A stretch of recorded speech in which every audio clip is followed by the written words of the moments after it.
Está no ar o episódio 28 do podcast Adu.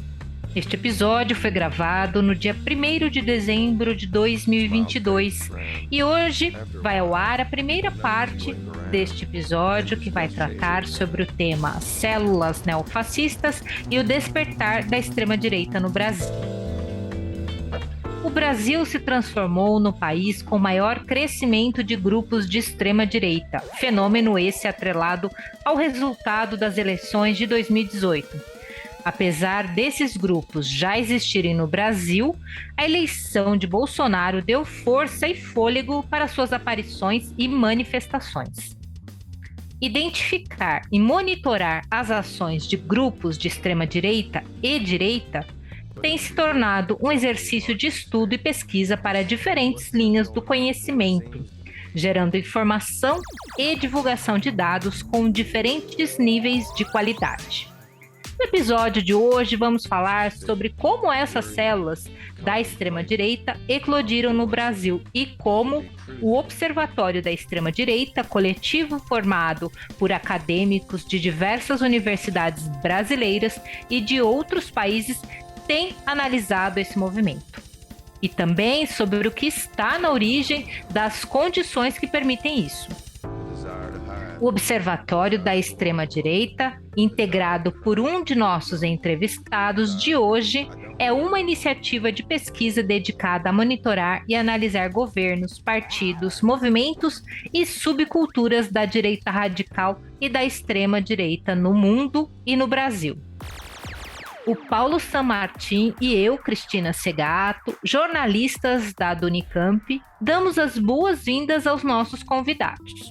Odilon Caldeira Neto, professor adjunto de História Contemporânea e professor do Programa de Pós-Graduação da Universidade Federal de Juiz de Fora e também um dos coordenadores do Observatório da Extrema-Direita. Seja bem-vindo, professor. E também o professor André Kaisel Velascos e Cruz, do Departamento de Ciência Política do Instituto de Filosofia e Ciências Humanas da Unicamp. Bem-vindo, professor André. Professor Odilon, agradecemos a sua participação aqui no podcast Adu, ao lado do professor André Kaisel, neste episódio. E, professor Odilon, de que forma o Observatório da Extrema-Direita atua? Olá a todas e a todos que nos escutam. É uma satisfação poder conversar com vocês. Queria cumprimentar também o professor André. É muito bom estar novamente com ele. O Observatório da Extrema-Direita, ele é, via de regra, um grupo de pesquisa. Né? Um grupo de pesquisa que foi originalmente idealizado pelo professor Davi Magalhães, depois vieram a compor o corpo de coordenação o professor Guilherme Casarões e a professora Isabela Calil, e também a minha pessoa. Mas tem uma particularidade do Observatório da Extrema-Direita, que ele é, para além de um grupo de pesquisa destinado a desenvolver pesquisas em torno de iniciativas individuais, colaborativas e coletivas, ele é também uma iniciativa que busca estabelecer uma possibilidade de diálogo com a sociedade civil de uma maneira mais ampla.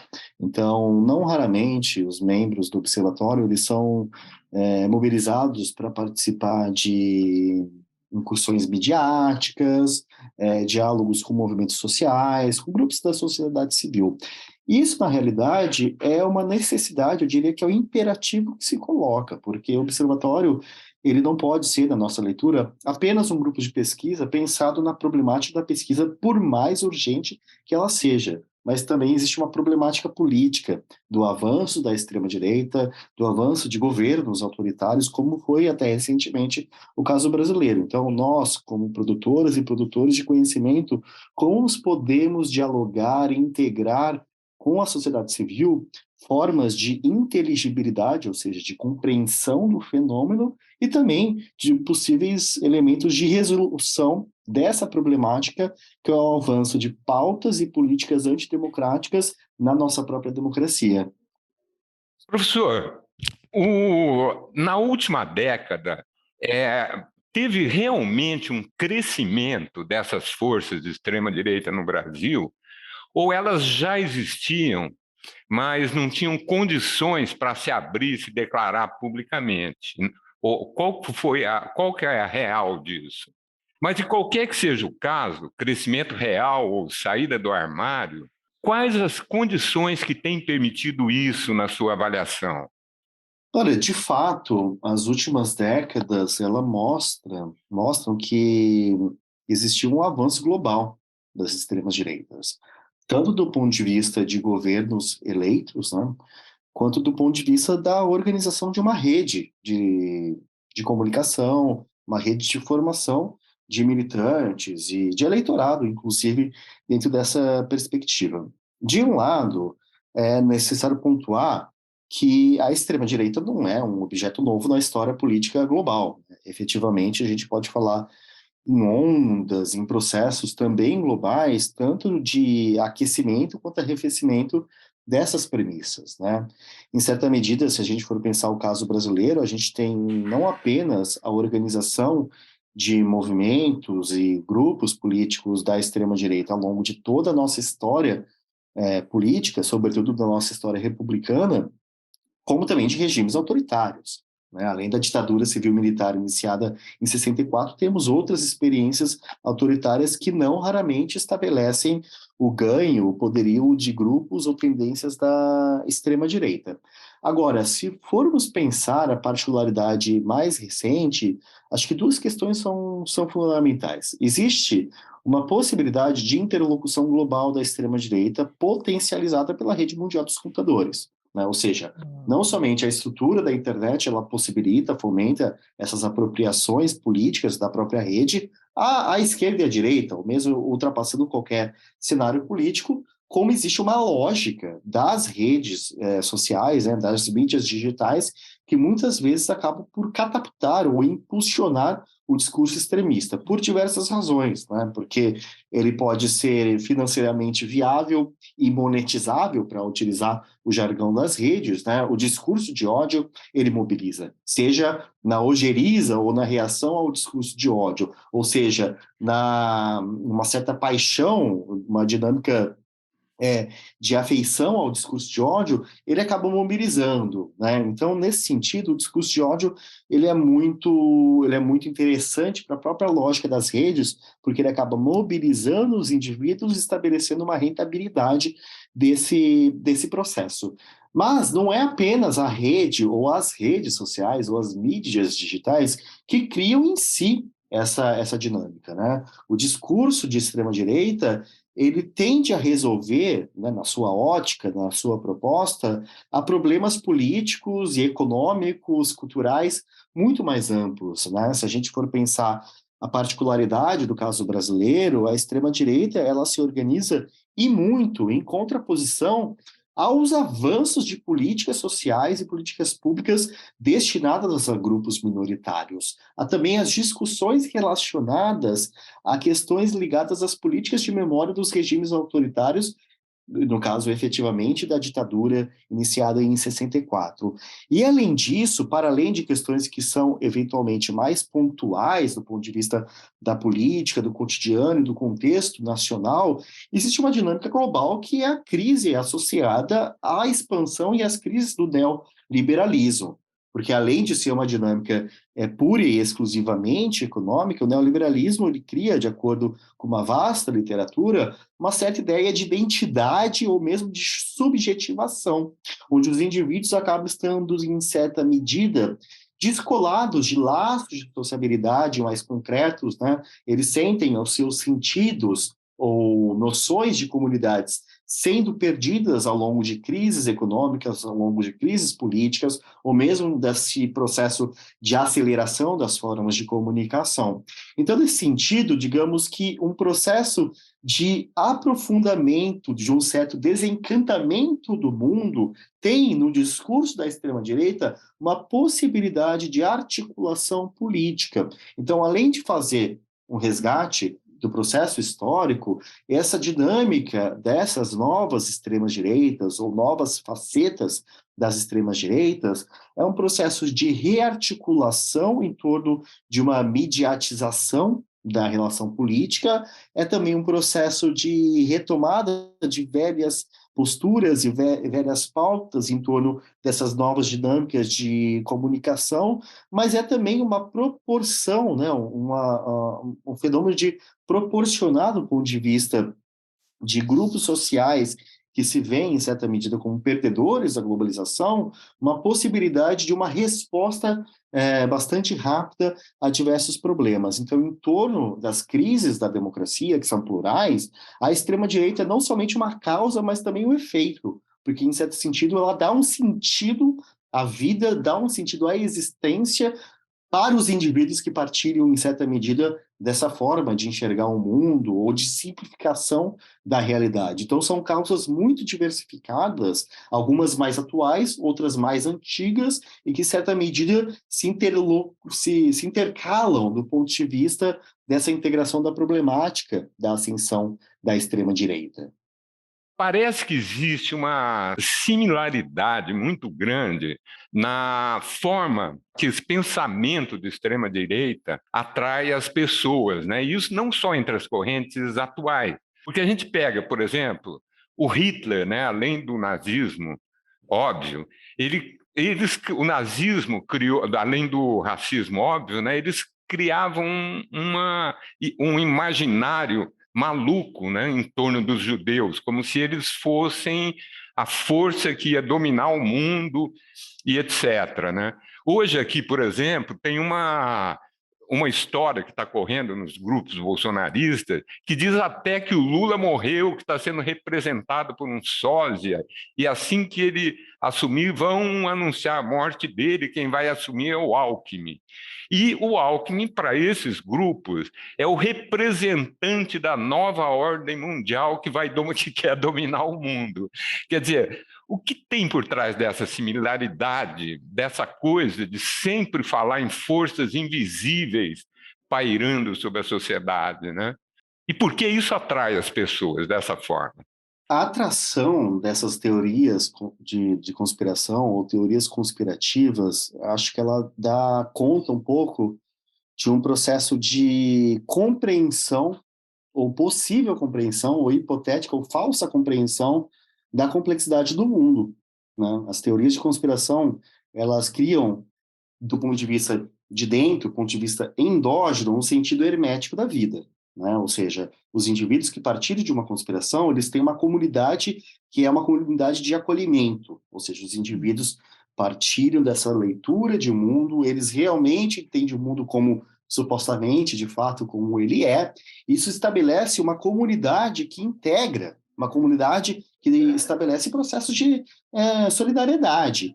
E quando pensamos essa dinâmica de indivíduos atomizados, uma certa dinâmica amorfa da própria sociedade, esse sentido interno ele é bastante importante. Eu diria, inclusive, que as teorias de conspiração elas projetam um certo nicho ou alguns indícios de uma sociabilidade quase que religiosa do ponto de vista dessa solidariedade constituinte.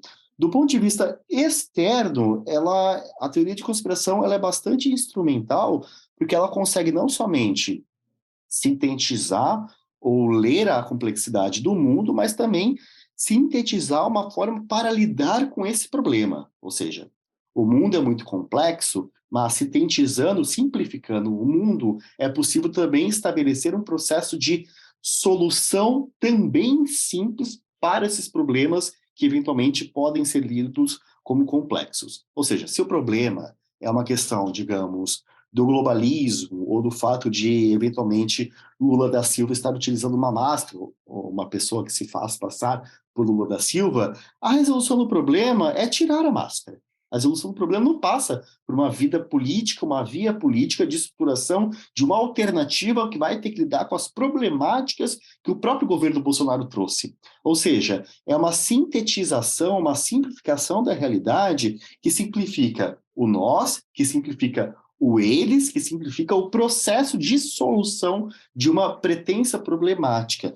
Então, nesse sentido, essas teorias de conspiração, elas têm uma capacidade organizativa e uma capacidade mobilizadora de grande potência. É claro que elas acabam mobilizando um nicho mais particular, ou seja, quando mais escala a teoria da conspiração, mas fora da realidade ela está, então mais nichada, digamos assim, mais particular é a sua capacidade de mobilização. A pessoa se desprende, em certa medida, das leituras do real e ela vai sendo mobilizada e caminhando as leituras de um mundo pautado numa dinâmica de um imaginário, o imaginário entendido aqui como irreal. Mas, de toda forma, este processo, seja de uma radicalização conspirativa, ou mesmo de uma dinâmica de formação de uma base militante forjada em torno dessa questão, ela tem uma capacidade de fidelização muito grande. E quando a gente vê, por exemplo, a forma como a perda do segundo turno, né, das correntes para as correntes mais radicais do bolsonarismo, ensejou uma lida, né, uma forma de lidar com a realidade bastante descolada da política formal. Né? As pessoas que ficam chorando, abraçadas a muro de entidades ou de espaços militares, eventualmente aquilo que pode ser lido como aceno a extraterrestres, ou seja, algumas questões bastante fora da política institucional. Então, em certa medida, por mais que muitas vezes a teoria da conspiração torne o nicho muito particular, ou seja, são poucas pessoas que acabam acreditando dessa forma mais radical e mais irreal de uma determinada teoria da conspiração, ela tem uma capacidade de fidelização e mobilização muito grande. Agora, uma questão é acreditar que o Lula não existe, é uma pessoa usando a máscara. Mas, por exemplo, se a gente for colocar a questão da crença de outras teorias mais mobilizantes, como em torno da ideia do marxismo cultural, em torno da ideia do Foro de São Paulo, a sua capacidade de organização é muito grande, com uma capacidade de interlocução com o sistema político formal. Não à toa, o próprio Jair Bolsonaro fez uso dessas outras teorias conspirativas. Né? Então, no sistema de gradação dessas conspirações, elas acabam não somente criando essa dinâmica hermética de coesão, né, do próprio grupo que emana ou irmana, em certa medida, essas teorias, mas ela tem uma capacidade organizativa mais ampla quando ela é, digamos, não tão fora da realidade, que auxilia a projetar a construção do outro. Ou seja, o outro que não é apenas uma figura usando uma máscara, o outro que pode ser o petismo, o lulismo, as esquerdas, o comunismo, e daí essa questão tem uma base política mais instrumental, eu diria que mais estrutural. Então, nessa questão, né, nessas gradações, existem diversas capacidades políticas e também problemáticas que, horas, interagem no real, horas interagem no irreal ou no imaginário. Professor André, gostaria de fazer alguma participação, alguma consideração em relação a essas falas? Claro, Cris, muito obrigado e obrigado, Dilon, pela presença aqui conosco.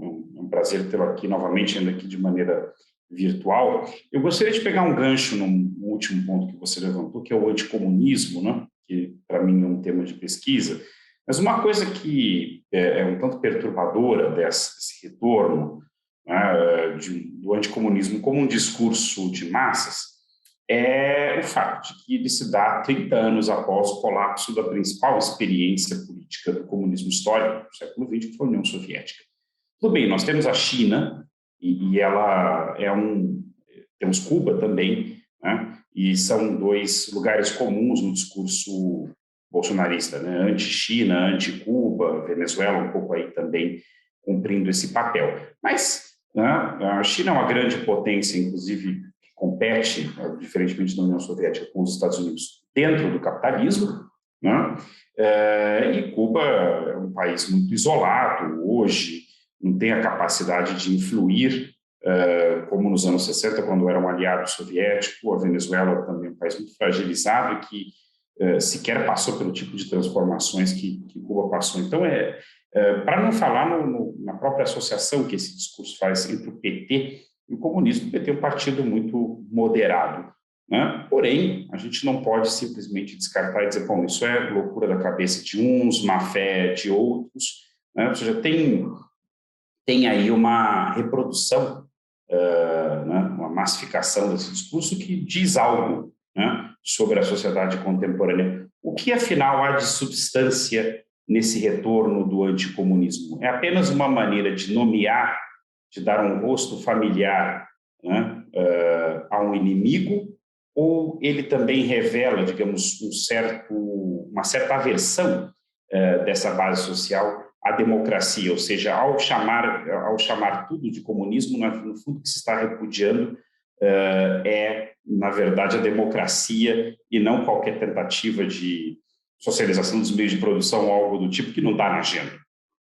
André, me parece que para pensar essa questão do anticomunismo e dessas práticas anticomunistas nas correntes atuais, é necessário pensar questões associadas à história e das políticas de cidadania no Brasil, né? Da noção de cidadania e, mais do que da noção de cidadania, da noção e da prática de reação às políticas de ampliação de cidadania. Quando pensamos, em certa medida, o anticomunismo, atual ou não, é necessário considerar a existência de uma tradição constituinte desse pensamento e dessa prática política. Efetivamente, a história do anticomunismo, se a gente faz aqui uma referência, por exemplo, a estudos como do Rodrigo Pato Samota, elas têm...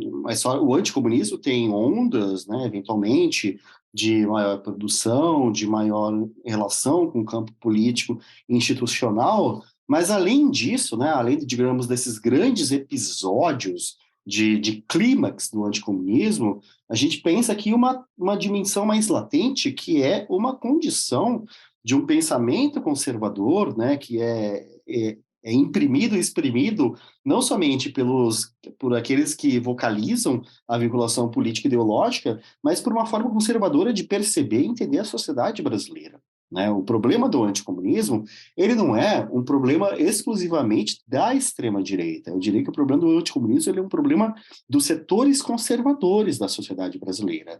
Isto porque, se a gente for pensar como muitas dessas teorias ou discursos que hoje são, em certa medida, de propriedade do campo bolsonarista, eles foram absolutamente naturalizados e, em certa medida, legitimados no campo político ao longo dos processos políticos das presidências do Partido dos Trabalhadores, em torno de grandes meios de comunicação. Ou seja, se a gente for pensar a questão de discursos que eram veiculados por figuras que hoje, eventualmente, estão no campo oposto, mas figuras como Reinaldo Azevedo, editoriais da Folha de São Paulo, editoriais de jornais como Estadão, muitos desses discursos estabelecem não somente uma relação com o presente do bolsonarismo, mas estabelece também uma dimensão de uma continuidade de uma história do anticomunismo no Brasil.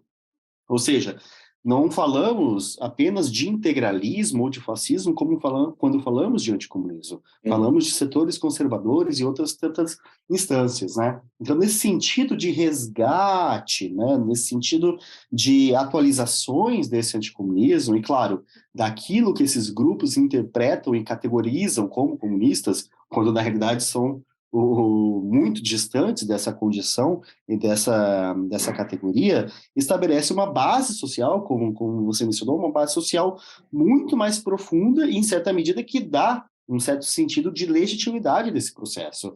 Não é apenas uma importação de uma teoria conspiratória vinda dos Estados Unidos, como por exemplo. Na verdade, ela diz respeito a uma questão construída socialmente, historicamente, de maneira profunda, em certa medida.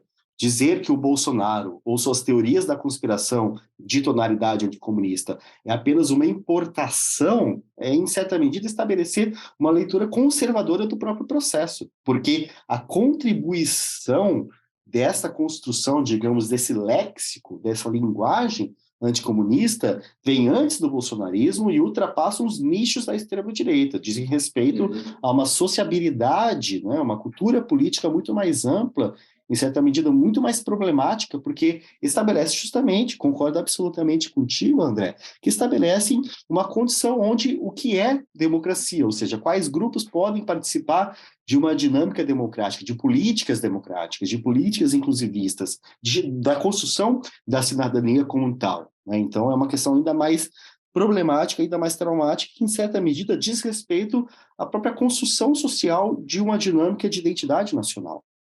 Uma outra questão, assim, uma outra similaridade nessa forma de atrair adesão para o pensamento da extrema-direita é essa questão de contestar toda a história do conhecimento humano, né, nas artes, nas ciências e assim por diante. Os nazistas falavam já da terra oca habitada por civilizações superiores. E agora veio essa tal de terra plana, antivacina e por aí afora, né? De onde vem essa necessidade da extrema-direita de negar o conhecimento?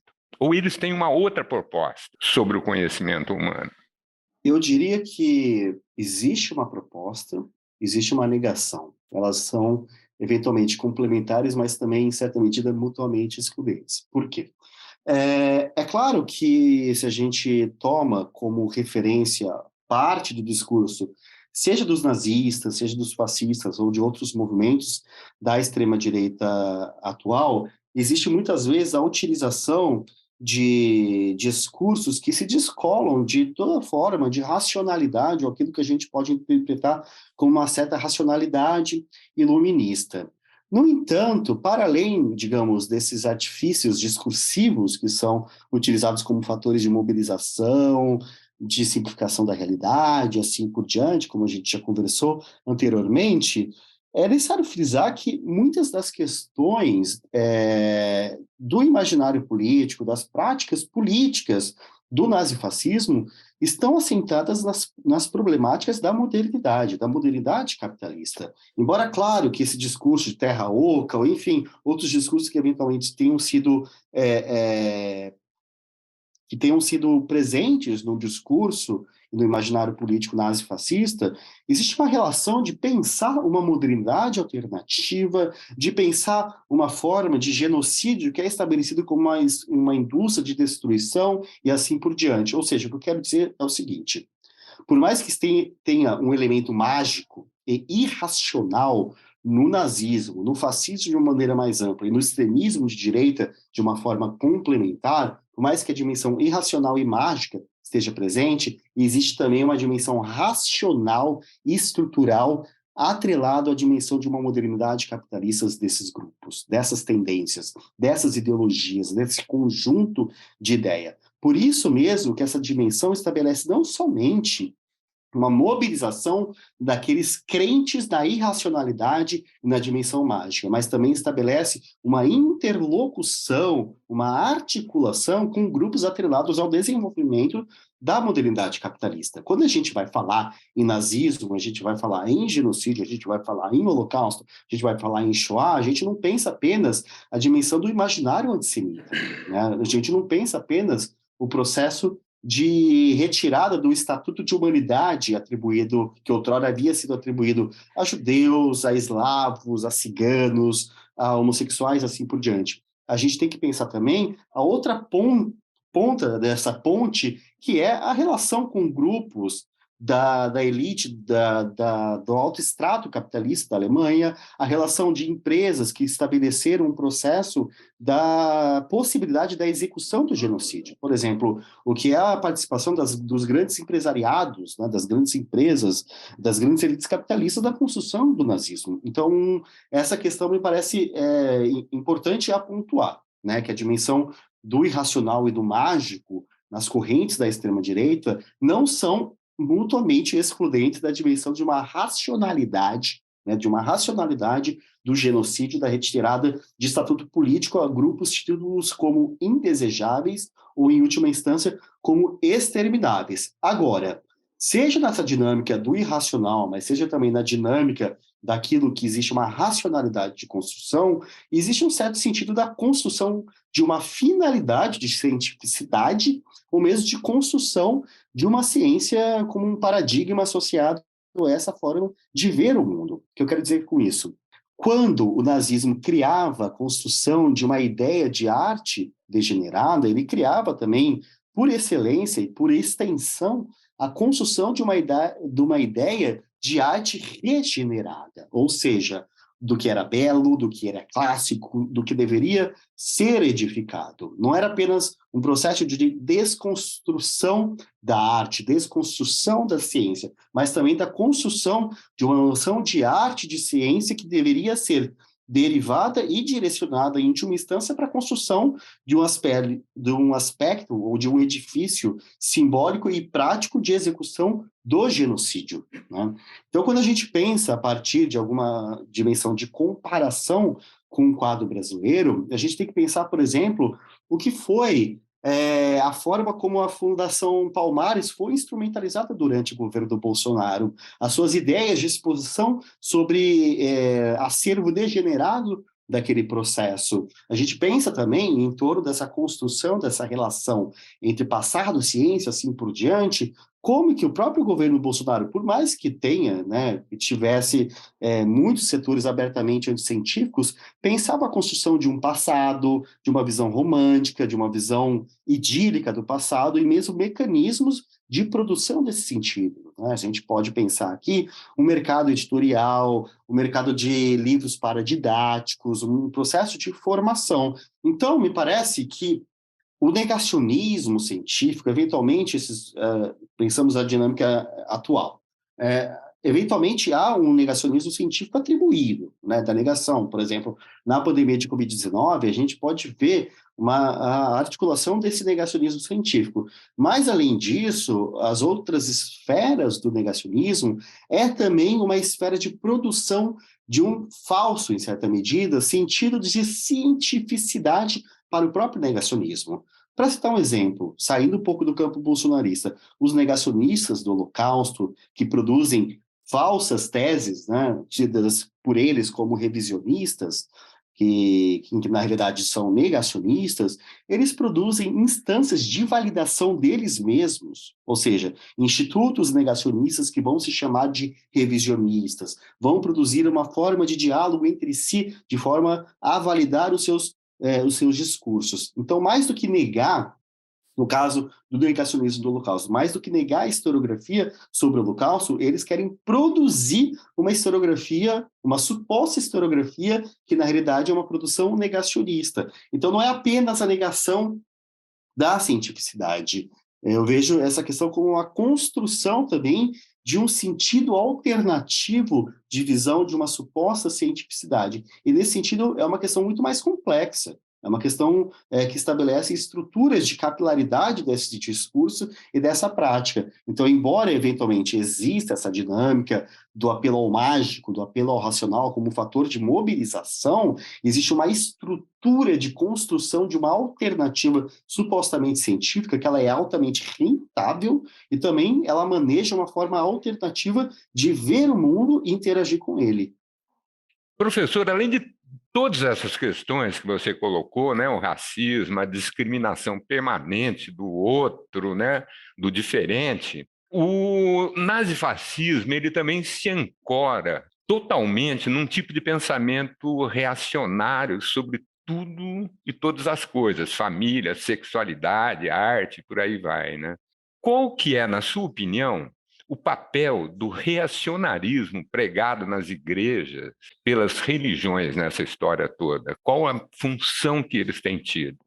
Olha, sobre o papel de algumas igrejas, né, eu acho que é possível ponderar, primeiro que, se a gente for pensar a realidade brasileira, por exemplo, o campo evangélico ele é um campo efetivamente plural, né? Ele não é liderado exclusivamente por figuras mais voltadas a dinâmicas ultraconservadoras ou eventualmente reacionárias. Embora, claro, a dinâmica da construção de uma possibilidade de articulação com a extrema-direita está baseada nessa promoção de uma ideia de reação, né, de uma ideia de uma visão de família, de sexualidade, de sociedade profundamente heteropatriarcal, mas também não raramente fundado numa ideia de nacionalismo cristão que eventualmente tem inclusive tons de uma centralidade da branquitude, né? Porque se a gente for pensar